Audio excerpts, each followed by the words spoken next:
باطن جو اپنا باطن درست کر لیتا ہے، اللہ اس کا ظاہر اچھا کر دیتا ہے۔ خوش بختی ہے اس شخص کے لیے جو اپنے آپ کو کمتر سمجھے، جس کا ذریعہ معاش پاکیزہ، باطن صاف اور اخلاق اچھا ہو۔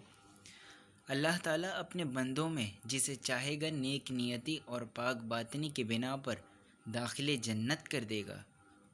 اس دن کے لیے عمل کرو جس دن کے لیے تمام چیزوں کا ذخیرہ کیا جاتا ہے اور جس دن تمام راز آشکار ہو جائیں گے۔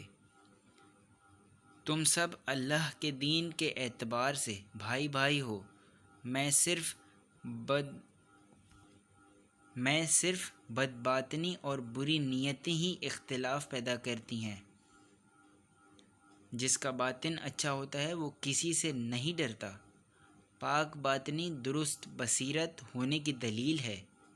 وزرا کی آفت بد باطنی ہے۔